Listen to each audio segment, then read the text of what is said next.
आदाब, नमस्कार, सत श्री अकाल। मैं अब्दुल कलाम, आप देख रहे हैं दा कलाम न्यूज। बेटी बचाओ बेटी पढ़ाओ सत्ताधारी पार्टियों का यही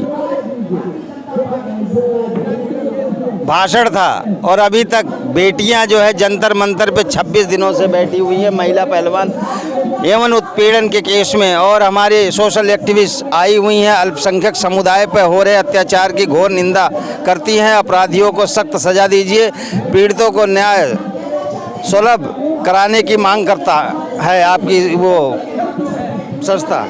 हाँ जी। ये जो सत्ताधारी पार्टी है बेटी बचाओ बेटी पढ़ाओ का इनका नारा था, कहाँ तक इनका नारा सच्चा? सर, मुझे तो ये लगता है कि ये नारा ना होके एक झूठा नारा है, क्योंकि आज तक मैंने ये देखा है कि हमारी कोई भी बेटी सुरक्षित नहीं है। अगर हमारी बेटी सुरक्षित होती तो महिला पहलवान के सम्मान में जो काम हो रहा है वो काम नहीं होता। हम पहले महिला पहलवान के लिए ही हम लोग तैयार थे, लेकिन जब महिला पहलवान के बाद में ये दूसरा कांड हमें शशि कांड दिखाई दिया तो फिर हम इस वाले के अंदर आ गए। अभी महिला पहलवान तो देखो उठी भी नहीं है, उसका कोई रिजल्ट निकल के नहीं आया, दूसरा कांड फिर हो गया है।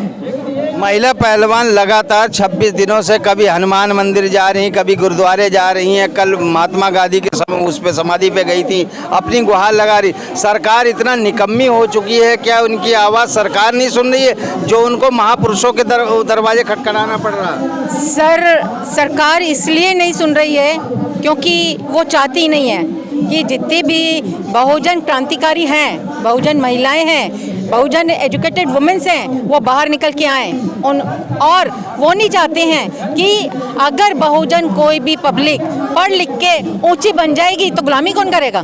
उनको गुलामी करवानी। महिलाओं की इतनी बड़ी बड़ी बातें करती है सत्ताधारी पार्टी जो है। सत्ताधारी पार्टी कहती है महिलाओं को हम आगे बढ़ा रहे हैं, महिलाओं को पढ़ा रहे हैं, बेटी को पढ़ा रहे हैं, बेटी को पढ़ा रहे हैं। इनका तो नारा लग रहा ध्वस्त होते जा रहा है, उस पर आप क्या कहेंगे? इसमें तो मैं यही कहूँगी कि बेटी बचाओ और बेटी पढ़ाओ का ये जो नारा दे रहे हैं, इसके ये बिल्कुल अगेंस्ट काम कर रहे हैं।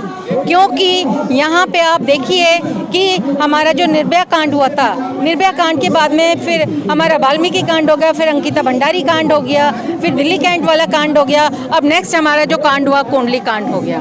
तो ये कहाँ तक होगा? अगर ये बोलते कि बेटी बचाओ बेटी पढ़ाओ तो क्या हमारी बेटियों के साथ में ये होता? ये कौंडली कांड से जो महिला आई हुई हैं इनके बारे में कुछ विवरण बताएंगे? हाँ जी। जो महिला मर गई है वो उसका नाम शशि है। अच्छा। और इसके जो हस्बैंड थे वो 1 साल पहले मर गए थे और ये बहुत ही आर्थिक स्थिति से पुअर महिला है और इसकी आर्थिक स्थिति इतनी ख़राब है कि हम लोग इसके घर गए थे, शशि के हम लोग घर गए थे और वहाँ जाके हमने इसको देखा कि इसके छोटे छोटे 5 बच्चे हैं। बड़ा बच्चा इसका 12वीं पास है और वो 20 साल का है, उसके छोटे 4 बच्चे और हैं। इनकी आर्थिक स्थिति इतनी पुअर है कि ये जो शशि है अपने परिवार के ऊपर 17 लाख का कर्ज छोड़ के गई है। तो अब एक 20 साल का बच्चा अपने परिवार छोटे 4 बच्चों को पालेगा या फिर 17 लाख का कर्ज चुकाएगा? तो आप ये देखिए कि ये जो 4-4, 6-6 लोगों ने ये जो है जिन महिला की आप बात कर रही, इनके साथ किस तरह की सोशल मतलब वो हुआ सोशल? देखो, ये महिला 17 साल से काम कर रही थी, ठीक है, पंत हॉस्पिटल में 17 साल से काम कर रही थी। 17 साल तक कोई बंदा अगर किसी के साथ में रहता है तो वो एक फैमिली मेंबर की तरह होता है, अपने आप को सुरक्षित समझता है। लेकिन ये वहाँ कहाँ सुरक्षित थी? उसने कभी ये सोचा भी नहीं होगा कि मेरे साथ में इतना बड़ा अत्याचार हो जाएगा। नहीं, अत्याचार किस टाइप का हुआ, किस तरह से कुछ बताएंगे? उसको 6 आदमी हैं, उन्होंने उसके साथ में शोषित अत्याचार किया, ठीक है, उसके साथ रेप किया है और तो और रेप करने के बाद में उसके जो प्राइवेट पार्ट्स थे उस प्राइवेट पार्ट्स के अंदर रॉड डाल दी, जिससे उसके अंदर के जितने भी इंटरनल ऑर्गन्स थे वो सारे डैमेज हो गए। निर्भया कांड वाला बिल्कुल एज इट इज़ केस वही है। और उसके पास थोड़ी बहुत जान बची थी, उसने अपने घर में फ़ोन किया कि मैं यहाँ पे इस हालत में हूँ। जब उनके परिवार वाले वहाँ पे गए तो उन्होंने उससे मिलने भी नहीं दिया, और जब बयान लेने के लिए वहाँ पे पहुँचे तो उसके गले के अंदर प्लास्टिक की नली डाल दी गई ताकि उसका गला और जख्मी हो गया, और उस जख्म की वजह से वो बयान नहीं दे पाई। अच्छा, इसमें कोई गिरफ्तारी हुई? एक बंदे की बताते हैं गिरफ्तारी हुई है। वो भी कहते हैं वो फर्जी है, जो बंदा उसने था ही नहीं, वो रेडी लगाता है, क्या नाम, वो ऐसा काम कर ही नहीं सकता है। वो भी हॉस्पिटल में घुस के जो रेडी लगाने वाली है वो ऐसा काम कर सकता है? देखो, इसके बारे में तो हम कुछ कह नहीं सकते हैं कि वो रेडी लगाने वाला है या क्या है, क्योंकि हमने अगर हम उस बंदे से मिलेंगे, वो उस बंदे से हम लोगों को मिलने नहीं दे रहे हैं। अगर उस बंदे से हम मिलेंगे तभी हमें आगे के राज दिखाई देंगे कि क्या असल में हुआ है। नहीं तो वो 6 लोग जो दोषी हैं वो कहाँ इस टाइम फरार हैं क्या? फरार ही हैं। जब हमें नहीं मिल रहे नहीं है, पुलिस उनको सामने नहीं आने दे रही, तो हमारे लिए तो फरार है। कितना दिन हो गया ये FIR को? जब महिला मरी है उसके 2-3 दिन के बाद ही FIR हुई है। अच्छा, आपकी संस्था इसके लिए जो है प्रशासन से मदद लेने की नहीं सोची?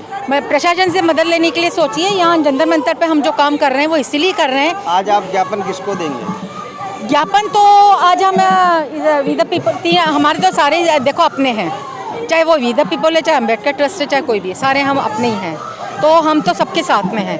नहीं, आज जो है किसके संज्ञान में ये जो घटना हुई है महिला के साथ, रेप की घटना आप बता रही, इसकी सूचना किसको आप देंगी? सूचना तो देखो, शशि का जो सूचना मैं दिल्ली गवर्नमेंट को दूंगी, और दिल्ली गवर्नमेंट के जो नेता हैं वो केजरीवाल हैं, और केजरीवाल जी इस तरह का कोई काम नहीं कर रहे हैं जिससे उसको कोई इम्पोर्टेंस मिले, शशि को और उसके परिवार को कोई भरण पोषण भत्ता मिले। के साथ बराबर अत्याचार हो रहा है, महिला जो है को शोषण किया जा रहा है दिल्ली के अंदर, और दिल्ली जंतर मंतर पे इस तरह की महिलाएं बराबर लगातार धरना प्रदर्शन कर रही हैं, सरकारों की विरोध कर रही हैं। सत्ताधारी पार्टी हो, केंद्र सरकार हो या क्या नाम दिल्ली सरकार हो, सबका जो है क्या नाम लगातार जो है विरोध हो रहा है। आपको क्या लगता है? वीडियो में कमेंट करके ज़रूर बताएं और चैनल को सब्सक्राइब करें। जय हिंद, जय भारत।